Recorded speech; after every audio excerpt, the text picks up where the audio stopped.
तो administrative law हम पढ़ रहे थे बच्चों। क्यों जरूरत पड़ी एडमिनिस्ट्रेटिव लॉ की, ये सबको क्लियर था। अगर एडमिनिस्ट्रेटिव लॉ ना होता तो जो गवर्नमेंटल बॉडीज, गवर्नमेंटल इंस्टीट्यूशंस हैं, ये अपनी दादागिरी करते, ये कानून को अपने हक का खिलौना समझ लेते। तो इनके ऊपर शिकंजा कसने के लिए we had to bring this basically. ठीक है, तो ये स्टार्ट कहां से हुआ प्रैक्टिकली और फेमस कहां का सिस्टम था? सबने नेपोलियन का नाम तो सुना ही होगा बच्चों, very good, related to France. तो फ्रांस का जो एडमिनिस्ट्रेटिव लॉ है बच्चों, that is called as droit administrative. Android मत समझ लीजिएगा, वो एंड्रॉयड अलग है, ड्रॉइट एडमिनिस्ट्रेटिव। एंड जब आप कल को लॉ स्टूडेंट बनेंगे तो आपको ड्रॉइट एडमिनिस्ट्रेटिव ही पढ़ाया जाएगा। ड्रॉइट सिस्टम सिर्फ क्लास 11th के बच्चों को बताया जाता है। Administrative is again synonymous to what is called as administrative. वहां के लोग वह नहीं बोल पाते, वो फ बोलते हैं। जैसे इंडिया में काफी लोग जो थोड़े रूरल सेक्टर को बिलोंग करते हैं, वो शाह नहीं बोल पाते, क्या बोलते हैं? स। वो स बोलते हैं। लॉजिक समझ में आ गया? सो हिस्टोरिकल व्यू थोड़ा सा इसका पढ़ लेते हैं।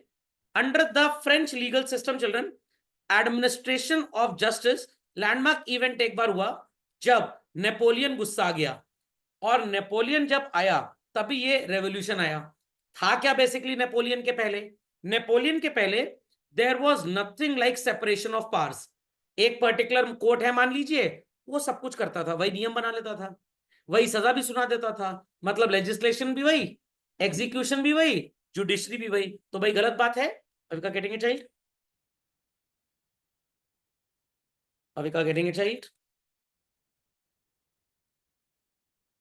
चलिए।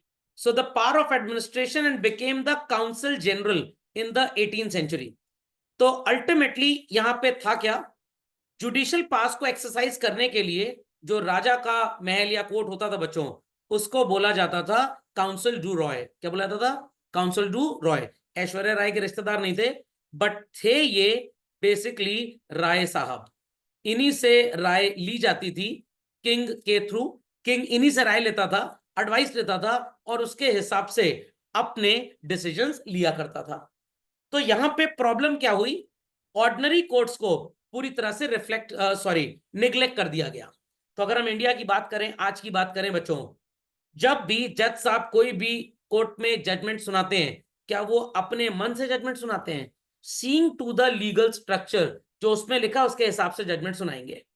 तो अगर किसी 15 साल के बच्चे को पुलिस ने पकड़ लिया गाड़ी चलाते हुए और कोर्ट केस कर दिया, तो बच्चा क्या कहेगा? अरे देखिए मेरी हाइट कितनी ज्यादा है, देखिए मेरी हेल्थ कितनी अच्छी है, मैं तो 18 साल से भी ऊपर का लगता हूं, तो मेरे को छोड़ दिया जाए। जज साहब कहेंगे वो सब एक अलग चीज है, तुम एक्सीडेंट नहीं करोगे, सब कुछ माना, बट रूल क्या बोलता है? 18 ईयर्स जब ईयर हो जाएगी एज, तभी आपको व्हीकल का लाइसेंस दिया जाएगा। सो काउंसिल डी रॉय एक तरह से एडवाइजरी का काम करता था। तो before I come down to this part children, मैंने कुछ टेक्स्ट आपके लिए एक्स्ट्रा फ्रेम किया है जो मैं आपको बताना चाहता हूं। जब हम ये ड्रॉइट एडमिनिस्ट्रेटिव की बात करते हैं तो चार चीजें हमारे दिमाग में आती हैं। सबसे पहली चीज जो हमारे दिमाग में आती है बच्चों, that is council du Roy. कहने का मतलब राय साहब कौन बनेंगे। तो काउंसिल डू रॉय एक डिपार्टमेंट था जो किंग को सलाह दिया करता था, और किंग उनके बेसिस पे जजमेंट सुनाया करता था। और इसके अलावा जो ऑर्डिनरी कोर्ट्स थे उनको पूरी तरह से निग्लेक्ट किया जाता था। जो लोग वहां काम भी करते थे, उनकी सैलरी डिपेंड होती थी जो रेवेन्यू कलेक्ट हुआ कंट्री में। रेवेन्यू कम कलेक्ट हुआ तो तनख्वाह भी कम मिलेगी। Fundamental logic is clear? तो एक्चुअली में king court and ordinary court, ये दोनों क्या बन गए? एक दूसरे के कॉम्पिटिटर बन गए। तो जिन लोगों को लगता था कि किंग अच्छी सलाह लेंगे काउंसिल डी रॉय से और मेरे फेवर में डिसीजन आएगा, वो काउंसिल डी रॉय या किंग्स कोर्ट जाते थे। और जिनको लगता था नहीं ऐसा नहीं होगा, they used to go to ordinary court. तो कहने का मतलब कुछ ऐसा था, एक पर्टिकुलर डिस्ट्रिक्ट में लोअर कोर्ट ने एक डिसीजन दिया, अगर आप उससे नाराज हैं, आपके अगेंस्ट में जजमेंट आ गया, तो you will go to high court. But यहां पे एक ऐसा नहीं होता था जिसका मन हाई कोर्ट चले जाओ, जिसका मन लोअर कोर्ट चले जाओ। क्या हमारे इंडिया में ऐसा होता है? नो। पहले लोअर कोर्ट होता है, फिर हाई कोर्ट, और उसके बाद सुप्रीम कोर्ट। तो चार चीजें सो कॉल्ड नेपोलियन साहब अपने रिफॉर्म्स में लेकर आए। उन्होंने बोला कि भाई ये जो चीजें चलती हैं काउंसिल डी रॉय के थ्रू, ये किंग को एडवाइस तो करते। और अब बच्चों ध्यान से मेरी बात आप सुनिएगा, अगर आप किंग हैं और मैं काउंसिल डी रॉय का एक मेंबर हूं, और मेरे को पता है कि आपका नेचर सिर्फ अपनी अच्छाई सुनने में है, तो अगर आप कुछ गलत भी करेंगे तो हम आपको नहीं बोलेंगे, क्योंकि हमको डर लगेगा कहीं आप हमको ही ना मार दो। तो हम सिर्फ आपको तेल मालिश करने के लिए, पॉलिशिंग करने के लिए आपको जो अच्छा लगता है वही बोलेंगे, चाहे वो पब्लिक के लिए खराब हो। तो उसने बोला ये जो काउंसिल डी रॉय है ये काम सही से नहीं करता, तो इसको क्या करना पड़ेगा, अबॉलिश करना पड़ेगा। तो नेपोलियन साहब सो कॉल्ड रिफॉर्म लेके आए, जहां पे उन्होंने काउंसिल डी रॉय को पूरी तरह से हटा दिया, और इसकी जगह वो एक नया ऑफिस खोल बैठे जिसको बोलते थे हम काउंसिल डी अटैट। क्या बोलते थे बच्चों, काउंसिल डी अटैट। और ये कब खुला, जब काउंसिल डी रॉय बंद हो गया। तो नेपोलियन के बारे में थोड़ा सा ज्ञान मैं आपको दे दूं बच्चों, फिर हम इसके आगे चलेंगे। सबको नेपोलियन की फोटो तो नजर आ रही है, थोड़ा खतरनाक टाइप का आदमी। सो नेपोलियन बोनापार्टा इसका नाम था। हिंदुस्तान का आजादी का दिन और इसके पैदा होने का दिन एक ही था, सिर्फ ईयर फर्क था। 1769 में पैदा हुआ और 5 मई 1821 को ये मर गया, 52 साल जिया। फ्रेंच जनरल था, पहला काउंसिल था, पहला काउंसिल मतलब जिसको लोग डिस्कस करते थे। And emperor of the French revolution and one of the most celebrated personages in the history of the west, मतलब वो पोलैंड वोलैंड जो देश थे। उन्होंने रेवोल्यूशनाइज किया ट्रेनिंग को, पुराने जमाने की ट्रेनिंग को खत्म करके नए जमाने की ट्रेनिंग लाए। एक अपना नियम कायदा कानून बनाया जिसको क्या बोलने लगे लोग, Napoleon code of conduct. Prototype उसके बाद इसी चीज पे बना जिसको आज आप फ्रांस के लॉज बोलते हैं। और ये चाहते थे कि लोग ज्यादा से ज्यादा पढ़ाई करें, एजुकेशन को काफी प्रमोट करते थे। जैसे हमारे वो अलकायदा, इस्लामिक स्टेट, ये सब क्या करते हैं, ये एजुकेशन को डिनाई करते हैं, क्योंकि लोग अगर पढ़ लेंगे तो दिमाग आ जाएगा और फिर उनकी बकवास कोई सुनेगा नहीं। And establish the long lived concordat with the papacy, ये इनके ऑफिसर्स वगैरह थे बेसिकली। तो नेपोलियन ने काफी ऐसे सो कॉल्ड कमेंट्स दिए, काफी ऐसी चीजें स्टैब्लिश की जो फ्रांस में आज भी चलते हैं बच्चों। और ये चाहते थे ज्यादा से ज्यादा मिलिट्री में जो फ्रांस में लोग भरे जाए वो फ्रांस के अपने लोग हों, बाहर के लोग ना हो। बाहर के लोग होंगे तो अगेन स्पाइंग करने लग जाएंगे। तो ही वॉज अनोनिमस, चीज सही लगती थी तो उसको सही मानते थे, गलत लगती थी तो गलत मानते थे। एंड सेकेंड एम्पायर इनके सो कॉल्ड नेफ्यू, भांजे भतीजे ने संभाली, जिसका नाम क्या था, नेपोलियन 3। मतलब नेपोलियन सबसे पहले, फिर इसका बेटा बना नेपोलियन 2, फिर उसका भतीजा भांजा नेफ्यू बना नेपोलियन 3। समझ में आ गई बात, ये ओरिजिनल वाले नेपोलियन है। खोपड़े में बात गई बच्चों, अविका जी समझ गई इस बात को, नेपोलियन की कहानी अच्छी लगी सुन के। Yes sir. तो अल्टीमेटली नेपोलियन ने बोला भाई ये जो काउंसिल डू रॉय है ना, ये राजा को सिर्फ अच्छी अच्छी बातें बताता है, सही बात नहीं बताता। तो मतलब ये राजा के चमचे थे, राजा के चमचे, कुछ गलत भी था तो उसको गलत नहीं बोलते थे। तो नेपोलियन ने बोला भाई इसको हटाओ, तो काउंसिल डू रॉय इन्होंने हटा दिया। इतनी बात समझ में आ गई। सो नेपोलियन दो ऑब्जेक्टिव्स के बेसिस पे अपने रिफॉर्म्स लेके आए। पहला ऑब्जेक्टिव क्या था भाई, सोशियो इकोनॉमिक मूवमेंट जो कंट्री में हो वो थोड़ा तेज किया जाए, जो individuals as well as government के डिपार्टमेंट्स के बीच में कभी डिस्प्यूट आ जाए, सर जैसे आपने लाइसेंस बनवाया, आपने लाइसेंस की फीस दे दी, 15 दिन में लाइसेंस डिस्पैच होना था, कहीं खो गया, तो आप केस करोगे आरटीओ ऑफिस में, क्योंकि वो कह रहे हैं फिर से फीस भरो। तो ये सारे डिस्प्यूट्स के लिए हम जो काम कोर्ट को दिया करते थे, अब वो काम एडमिनिस्ट्रेशन करेगा, कोर्ट नहीं करेगा। क्यों, क्योंकि इसके मल्टीपल रीजंस हो सकते हैं, आपकी किताब में लिखा नहीं ऐसा क्यों है। What I feel like is this, court के पास ऑलरेडी काफी केसेस पेंडिंग है, या कोर्ट भी मेनी अ टाइम्स किससे डोमिनेट हो सकता है, किंग से। तो वो भी गवर्नमेंट के फेवर में डिसीजन दे देगा जो किंग के फायदे की बात हो, लोगों के फायदे की बात ना हो। तो उन्होंने कहा भैया काउंसिल टू रॉय को भी खत्म करो, कोर्ट वोट सबको खत्म करो। तो उन्होंने बोला कि कोर्ट वॉज डिसअलॉयड, और अब एडमिनिस्ट्रेशन का काम कौन देखेगा, मैंने आपको अभी भी बताया बच्चों, काउंसिल डी एटैट देखेगा। समझ आ गया। इसके बाद दो और हैं जो आपके सिलेबस में नहीं है बट मैंने लिखे हैं उसको। ये बात सबको समझ में आ गई बच्चों। अविका जी कोई query, people on the hot seat, any query? No sir. तो king powers were curtailed and the king's court was abolished. ध्यान से सुनिएगा, ध्यान से सुनिएगा, पूरी बात को कंफ्यूज मत होइएगा।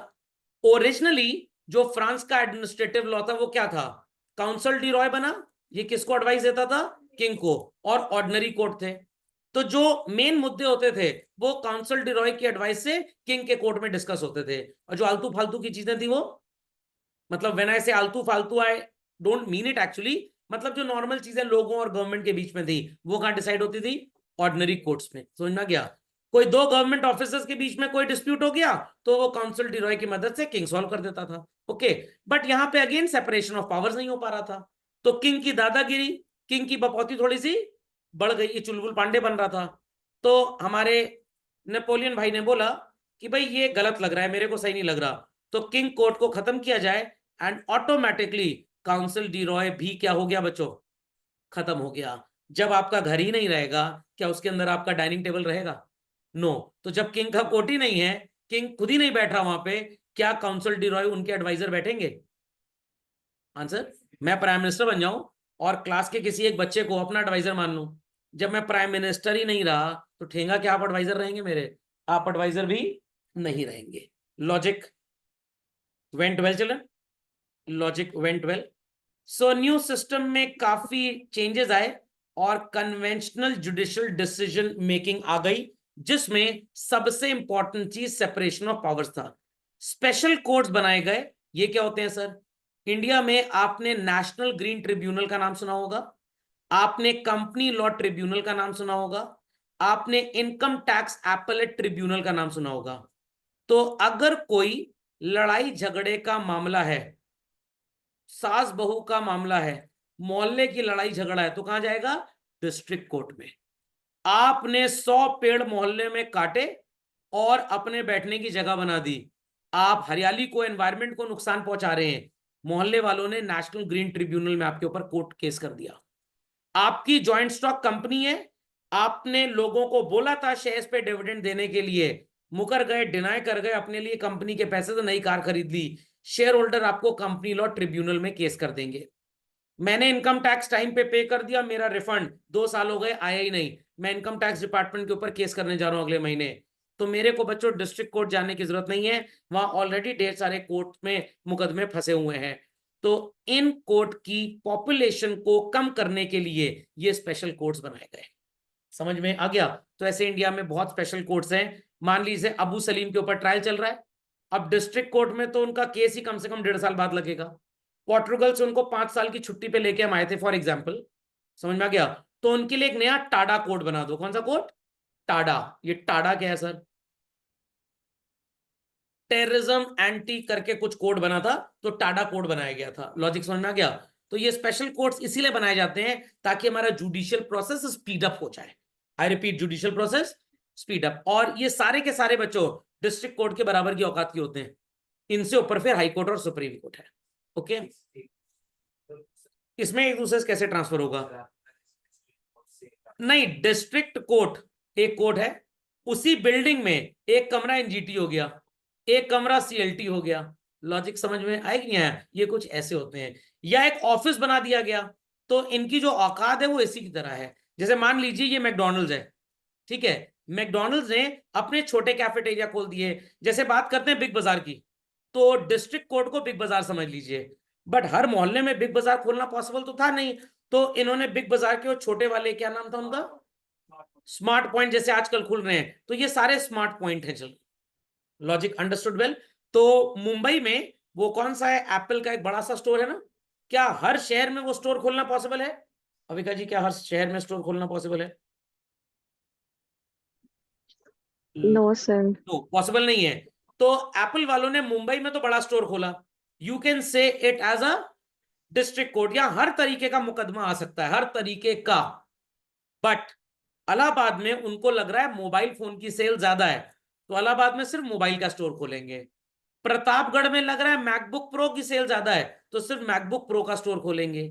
वाराणसी और कानपुर में लग रहा है कि भाई जो एक्सेसरीज होती है मैगसेफ उनकी सेल ज्यादा है, तो वहां सिर्फ एक्सेसरीज की दुकान खुल जाएगी। तो ये है सारे के सारे डिस्ट्रिक्ट कोर्ट, बट ये स्पेशल डिस्ट्रिक्ट कोर्ट्स है। Logic understood well. तो ये आपके कपड़े की अलमारी, इज दैट क्लियर? आप कोई भी कपड़ा कहीं पे भी रख सकते हो, टाल रख दो कहीं पे, कहीं हैंकी रख दो, कहीं टी शर्ट रख दो, कहीं ट्राउजर रख दो, पूरी अलमारी में कहीं पे, तो पूरी अलमारी क्या हो गई? District court. बट अब मम्मी ने कहा ऐसा है, अलमारी में जगह बहुत भर गई है, अब तुम्हारे लिए एक अलग अलमारी ले आते हैं, पापा के लिए अलग अलमारी ले आते हैं, मम्मी ने अपने लिए एक अलग अलमारी ले ली, एक मेरे लिए भी अपने घर में अलमारी लगवा दी। समझ में आ गई बात? समझ में आ गई बात भाई? तो ये स्पेशल कोर्ट का Yes. सिस्टम इसीलिए किया गया ताकि जो भी फैसले जनरली डिस्ट्रिक्ट कोर्ट में पेंडिंग रहते हैं, यहां पे वो पेंडेंसी खत्म हो जाए। तो आप ऐसे समझ सकते हैं, एनवायरमेंट रिलेटेड 120 केस, कंपनी से रिलेटेड 80 केस, इनकम टैक्स से रिलेटेड 4 केस, 400 सॉरी, टाडा से रिलेटेड 10, तो ये हो गए 610 केस, प्लस डिस्ट्रिक्ट कोर्ट के अपने 2 लाख केस हैं, तो भाई 2,06,10 केस हो गए टोटल। तो अगर इनको अलग से सेटअप कर दें तो ये अपना काम जल्दी से निपटा लेंगे कि नहीं निपटा लेंगे? लॉजिक समझ में आ गया? टीचर सबको पढ़ाएगा क्लास में, टीचर डिस्ट्रिक्ट कोर्ट है, 2 बच्चों को बोला तुम उस कमजोर बच्चे की हेल्प कर दो, एक बच्चे को बोला तुम दूसरे कमजोर बच्चे की हेल्प कर दो। What the teacher is doing? Peer learning. What? Peer learning. Peer learning का मतलब समझते हैं? कान पीयर करा लिया, एक दूसरे बच्चों की पढ़ाई हुई बात दूसरे बच्चों को ज्यादा समझ में आती है। ओके, तो ये स्पेशल कोर्ट का सिस्टम भी जो आजकल दुनिया में चलता है बच्चों, वो नेपोलियन भाई साहब ही लेके आए, क्योंकि उस समय तो बस एक ही कोर्ट हुआ करता था। Logic understood well? Logic understood well? Yes. कहाँ पे कहाँ पे कहाँ पे? यहाँ पे मतलब अब आपको थोड़ा सा ध्यान देना पड़ेगा। यहाँ पे जो जजेस होंगे, इज दैट क्लियर, वो एक्सक्लूसिवली या तो पीसीएसजी ऑफिसर होते हैं, या तो जो डिस्ट्रिक्ट कोर्ट में 10 साल प्रैक्टिस कर लें उनको अपग्रेड करके जज बना दिया जाता है, जैसे हाई कोर्ट में बनाया जाता है। Is that clear? एनजीटी में जरूरी नहीं पीसीएसजे वाला पर्सन ही जज बने। हमने बुला लिया अन्ना हजारे जी को, हमने बुला लिया किसी XYZ पर्सन को जो बहुत ज्यादा एनवायरमेंट से सो कॉल्ड प्यार करता है, पीएचडी की हुई है उन्होंने, बड़े पढ़े लिखे हैं, वकालत भी कर चुके हैं, भैया तुम यहाँ के जज बन जाओ। Is that clear? और ऐसा नहीं कि इंडिया में एनजीटी एक होगा, नेशनल ग्रीन ट्रिब्यूनल हर स्टेट में, डिस्ट्रिक्ट कोर्ट में, हर डिस्ट्रिक्ट में सॉरी, इनको एक कमरा दे दिया जाएगा। कंपनी लॉ ट्रिब्यूनल में कौन होगा?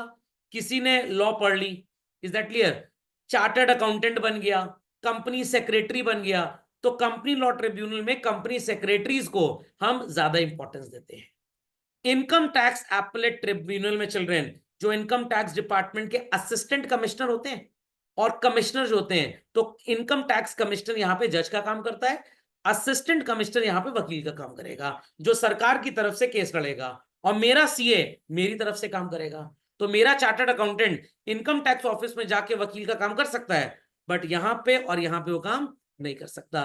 तो लीगल स्टेटस हर जगह जजों का सेम होता है, चाहे डिस्ट्रिक्ट कोर्ट हो चाहे स्पेशल कोर्ट हो, हाई कोर्ट का थोड़ा ज्यादा, सुप्रीम कोर्ट का और ज्यादा।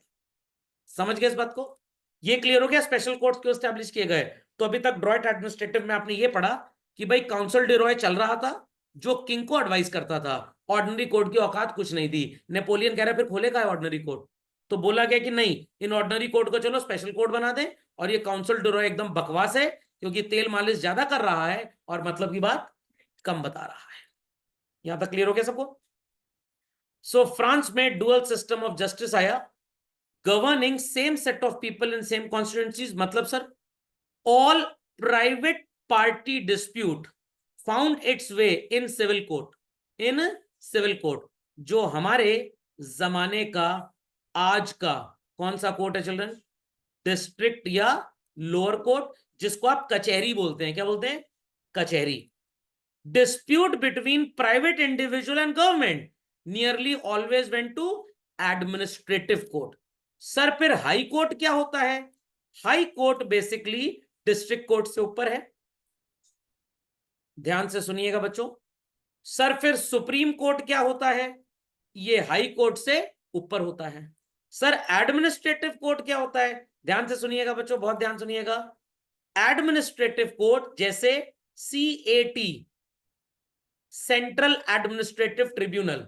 मैं भारत संचार निगम लिमिटेड में 26 इयर्स की एज में जॉब ज्वाइन करता हूं, 34 साल मैंने जॉब कंप्लीट कर लिया, 60 साल की उम्र में मैं रिटायर हो गया। मैं गवर्नमेंट से मांग रहा हूं व्हाट चिल्ड्रन? पेंशन।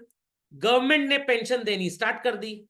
मेरे साथ एक पर्सन और रिटायर हुआ था, उसकी और मेरी पेंशन में 5% का डिफरेंस है। कितना?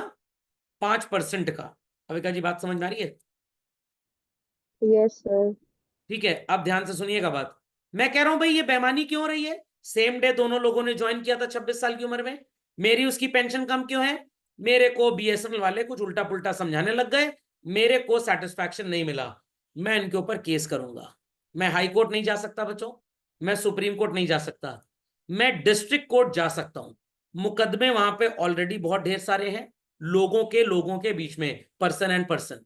सरकार कह रही है अपने मुकदमे भी अगर यहां लड़वाएंगे तो बेइज्जती हो जाएगी, सबको हमारे बारे में ज्यादा पता लग जाएगा कि हम कितने बदतमीज हैं, हम लोगों को पेंशन पूरी नहीं देते हैं। तो इनका कोर्ट एक अलग कर दिया। तो अगेंस्ट बीएसएनएल जब मैं कोर्ट केस करूंगा तो वो कहां जाएगा? CAT, that is central administrative tribunal, state administrative tribunal, जिसको क्या बोलते हैं? एडमिनिस्ट्रेटिव कोर्ट बोलते हैं। तो सरकार ने कहा कि भाई सास बहू का मोहल्ले का झगड़ा है तो डिस्ट्रिक्ट कोर्ट चला जाएगा, एक पार्टी जीतेगी एक पार्टी हारेगी, हारी हुई पार्टी 30 दिन के अंदर हाई कोर्ट जा सकती है। फिर वहां एक पार्टी जीतेगी एक पार्टी हारेगी, हारी हुई पार्टी 30 दिन के अंदर सुप्रीम कोर्ट जा सकती है। बट सरकार के खिलाफ अगर कोई डिपार्टमेंटल मुकदमा चल रहा है तो कहां जाएगा ये? एडमिनिस्ट्रेटिव कोर्ट पे, क्योंकि यहाँ पे ऑलरेडी बहुत भीड़ चल रही है। तो लोगों के बीच का जो डिस्प्यूट है 1 to 1 person, it will go in district court. Against the government अगर कोई डिस्प्यूट हो गया तो कहां जाएगा? Administrative court. बट बच्चों अगर अगेंस्ट द स्टेट है, सर तो वही तो बात हो गई ना ना ना ना ना ना, भारत संचार निगम लिमिटेड के खिलाफ अगर केस किया तो कहां जाएगा? Administrative court. बट अगर आपने योगी सरकार के ऊपर कोई केस कर दिया, आपने इंडियन रेलवेज के ऊपर केस किया, ये सब स्टेट की डेफिनेशन में आते हैं, तो ये सीधे कहां जाएगा?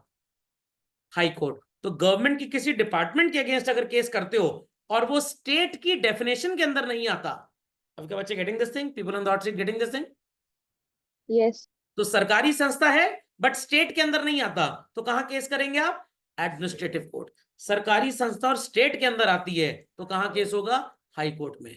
समझ में आ गया? और अगर बच्चों अगेंस्ट द कॉन्स्टिट्यूशन है तो कहां जा सकते हैं? Supreme court. और फंडामेंटल राइट्स के लिए तो हाई कोर्ट भी जा सकते हैं।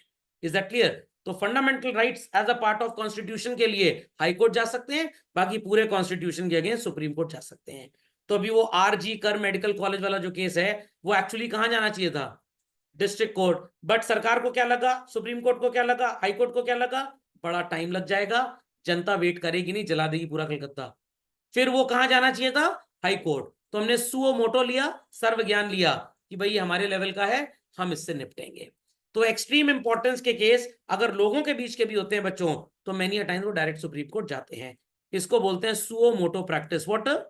Suo motu. समझ में आ गई बात? पक्का?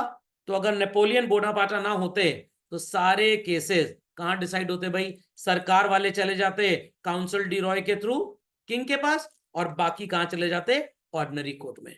तो जो बच्चों आज सिविल कोर्ट डिस्ट्रिक्ट कोर्ट होता है वो उस जमाने में फ्रांस में ऑर्डिनरी कोर्ट होता था। ओके? और जो एडमिनिस्ट्रेटिव कोर्ट है वो किंग का दरबार हुआ करता था। और हाई कोर्ट सुप्रीम कोर्ट तो उस समय कुछ था ही नहीं बेसिकली। क्यों नहीं था भाई? बाय कैमरल होगा तभी तो ये बन पाएंगे। बाय कैमरल अमेरिका में कहाँ हाई कोर्ट होता है? वहां तो सीधे सुप्रीम कोर्ट ऑफ अमेरिका है। तो बाय कैमरल में ही ये नजर आएगा आपको, यूनि कैमरल में दोनों होंगे ही नहीं, क्योंकि वहां स्टेट और सेंट्रल अलग है नहीं। तो भैया जब स्टेट और सेंटर अलग अलग नहीं तो कोर्ट कहां से अलग हो जाएगी? नहीं समझे बात को? अभी का गॉट इट बच्चे? Yes sir. चलिए, तो अब जो नया कॉन्सेप्ट आया, बच्चे कहेंगे सर आपने 2 बार हायरार्की लिखा है। यस, ये नेपोलियन के पहले की हायरार्की थी और अब जो आई वो नेपोलियन के बाद। तो सबसे बड़ा एडमिनिस्ट्रेटिव कोर्ट क्या बनाया गया? Council d एटैट।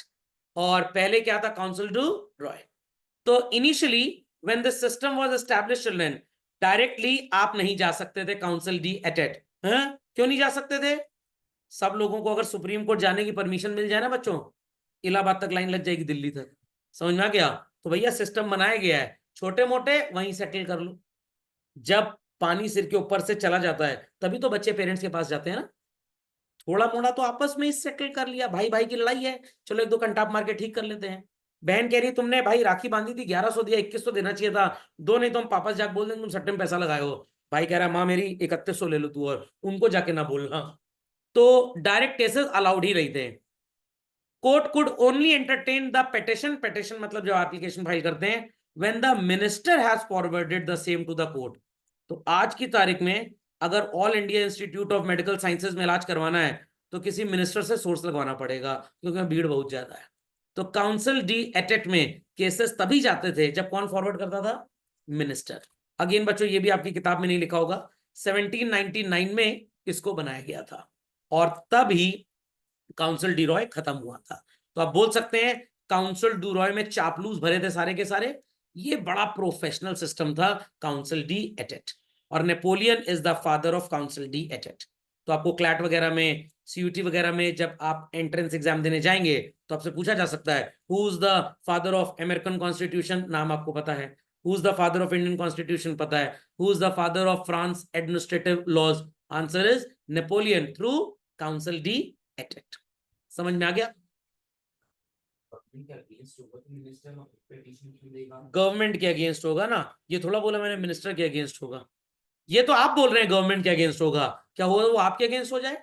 वो तो जब जज साहब डिसाइड करेंगे तब पता लगे ना कि भाई किसके अगेंस्ट ये चीज चली गई। Is that clear? So the court only entertain the petition जब मिनिस्टर साहब उसको फॉरवर्ड करते थे, and the decision of the court could only been an advisory value for the minister. तो डिसीजन काउंसिल डी एटेट ही करता था। Okay, although there have been theoretical objections to the Droid system, but it is considered more efficient. Why more efficient? क्योंकि यहां पे था बच्चों separation of powers, चालूबाजी नहीं थी। तो आपके सिलेबस में बच्चों ड्रॉइड सिस्टम में बस इतना ही है। मैंने बोला था ना कुल 4 चीजें होती हैं, तीसरी और चौथी समझ लीजिए। अगला आया एरेट्स ब्लैंको। ये क्या है? एक जगह टोबैको वैगन में सामान लोड हो रहा था, एक छोटी बच्ची जिसका नाम एग्नेस ब्लैंको था उसको ट्रक ने कचर दिया। तो सो कॉल्ड मैटर गया कि भाई ये जो टोबैको वैगन था ये स्टेट को बिलोंग करता था।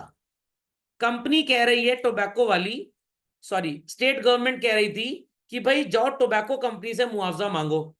टोबैको कंपनी कह रही है हम क्यों मुआवजा दें, हम तो भाई इनका काम कर रहे थे, आप इनसे मुआवजा लीजिए। Are people understanding? आपने मेरे को अपने घर में डिनर पे बुलाया, दाल में नमक था ही नहीं, तो मैं आपको ब्लेम करूंगा कि कुक को ब्लेम करूंगा? क्यों, आपने बनाई है क्या दाल? हाँ, घर में तो आपके ही है। तो ये जो टोबैको वैगन था it belongs to the working of the state, तो इसलिए भैया जिम्मेदारी किसकी हुई? स्टेट की। तो अगर आपकी घर की 4 घर छोड़ के एक टावर लगाए बीएसएनएल का, भगवान ना करे वो गिर जाए और आपकी छत डैमेज हो जाए, तो टावर बनाने वाली कंपनी तो अडानी साहब की थी, बट टावर था किसका? बीएसएनएल का। तो जब टावर गिर के डैमेज होगा आप तो बीएसएनएल की बैंड बजाएंगे, आपको अडानी साहब से क्या मतलब, वो तो ठेकेदार थे ना। तो एरेट्स ब्लैंको केस में डिसाइड हुआ कि भाई स्टेट रिस्पॉन्सिबल था। क्यों? क्योंकि स्टेट एक एडमिनिस्ट्रेटिव फंक्शन कर रहा था, स्टेट बिजनेस कर रहा था, स्टेट दुकान चला रहा था, स्टेट टोबैको को वैगन में लोड करवा रहा था। तो हेयर स्टेट का ये एडमिनिस्ट्रेटिव फंक्शन है, इसलिए स्टेट को पे करनी पड़ेगी पेनल्टी। एरेट्स ब्लैंको समझे सब लोग? और मैटर डिसाइड करना है कि भाई ऑर्डिनरी कोर्ट में जाएगा कि ट्रिब्यूनल में जाएगा। आपने पेड़ काट दिए, आप हैं प्रयागराज डेवलपमेंट अथॉरिटी, क्योंकि आपको रोड चौड़ी करनी है, तो भाई ये मैटर डिस्ट्रिक्ट कोर्ट में जाए, हाई कोर्ट में जाए या नेशनल ग्रीन ट्रिब्यूनल में जाए, ये इंडिया में कॉन्स्टिट्यूशनली डिसाइडेड है। कॉन्स्टिट्यूशनली डिसाइडेड है, उस जमाने में फ्रांस में डिसाइडेड नहीं था। तो ट्रिब्यूनल डेस कॉन्फ्लिक्ट, ये कौन थे सर? ये राय साहब थे, ये बस ये डिसाइड करते थे कहां पे ये केस जाएगा। घर से घूमने जाना है, कहां जाएंगे? पापा will decide, mummy will decide कि गोवा जाएंगे या वैष्णो देवी जाएंगे। समझ में आ गया? तो पापा का नाम क्या हो गया? ट्रिब्यूनल डेस कॉन्फ्लिक्ट। समझ में आ गई 4 चीजें? समझ में आ गई 4 चीजें? तो 4 बातें बच्चों याद रखिएगा, बहुत इंपॉर्टेंट है ये। क्या? हाँ, उसमें एनजीटी हो जाएगा। ठीक है, मेरा इनकम टैक्स रिफंड नहीं आया तो मैं नॉर्मल डिस्ट्रिक्ट कोर्ट कचहरी जाऊं या मैं इनकम टैक्स एपलेट ट्रिब्यूनल जाऊं, ये कौन डिसाइड करेगा? ट्रिब्यूनल डेस कॉन्फ्लिक्ट। हमारे देश में ऐसा कुछ नहीं है, हमारे देश में कॉन्स्टिट्यूशन में सब लिखा है, सेपरेशन ऑफ पावर्स में, लेजिस्लेटिव में लिखा हुआ है कौन किस फंक्शन को एग्जीक्यूट करेगा। कभी क्लैश फंस जाए तो जुडिशरी पे चले जाइए। धंधा चलन समझ में आ गया? तो इसी के साथ Yes, ड्रॉइट एडमिनिस्ट्रेटिव होता है।